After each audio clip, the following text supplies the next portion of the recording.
Alright, I'm making some chili oil as a Christmas gift. And my reference recipe is from Chinese Cooking Demystified. They have a video form of making chili oil plus this Reddit post with all the amounts. And the only place I could find the correct chilies were online. I also couldn't find the rapeseed oil in stores, so I bought it from the same store. And I could already tell these chilies were pretty good quality, because when I opened them, they smelled very strong. I could tell these were pretty spicy. And I may have swapped the amount, so I think I used too many spicy chilies compared to the shorter chilies. And after I weighed all of them, I just toasted them for, I would say like 2 minutes, because my stove is quite weak. And then after I de-seeded very lazily most of them, and these long wrinkly chilies, I realized later on that the inside's kind of sticky, and so most of the seeds are still in there, but I'm sure it was fine. And these are a lot of chili, so this took quite some time. The long wrinkly chilies were definitely more difficult than the shorter chilies, which I'm more familiar with.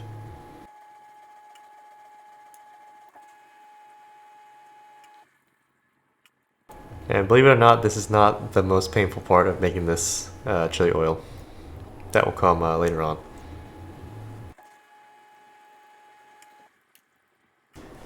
And in the very end, I got a pretty good amount of seeds in my little tray.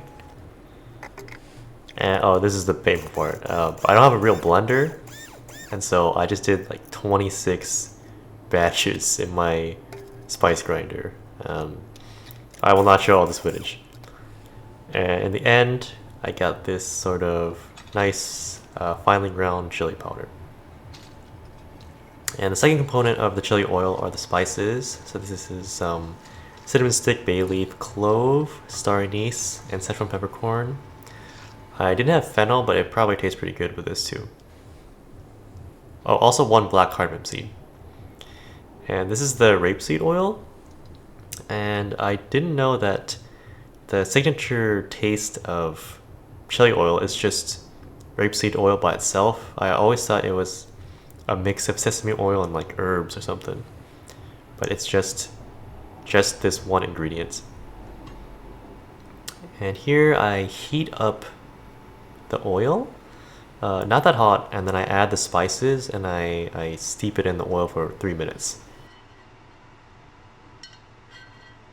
And then after the 3 minutes is over, I have to take out all the spices. And I don't have like the right tools for this, so taking out the Sichuan peppercorn was the most difficult part. And then I heat up the oil a significant amount, and then I pour half of it into the chili powder. And I may have lost some footage here, but after I pour the first pour, I wait for the oil to cool down, and then there's a second pour, and then you wait for the oil to cool down even more, and there's a third pour, but I only have footage of the first pour and the last pour.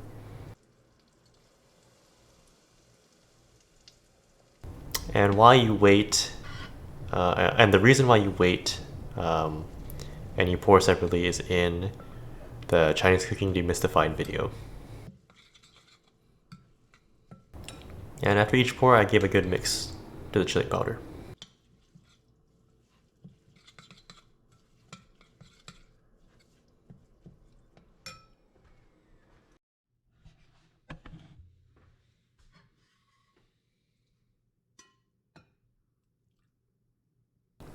In the end, it looks something like this.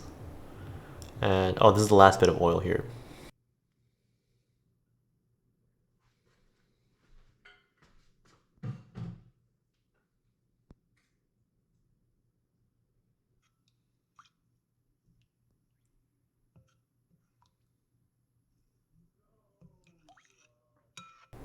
And it's still not over. After you do the last pour and you wait for it to cool down enough to handle, I put a lid on it and then I let it steep overnight.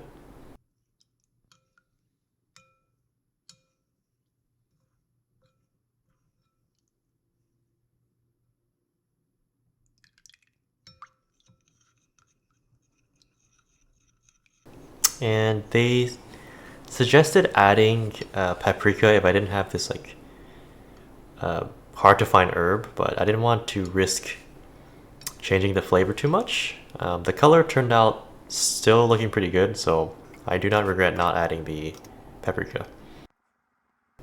And the next day I have to filter out the chili powder from the rest of the oil, and I did it with the same sieve I used for the spices.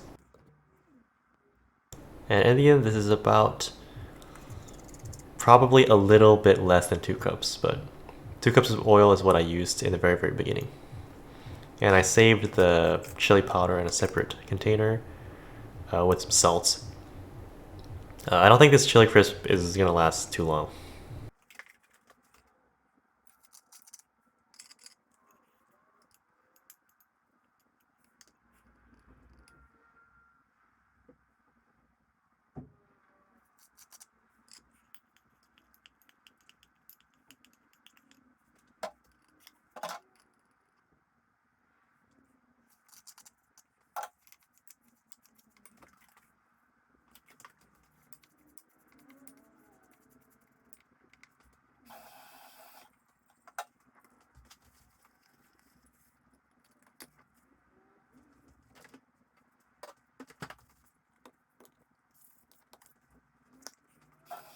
And in the end, it looks something like this. Thank you for listening to me ramble, and have a nice rest of your day.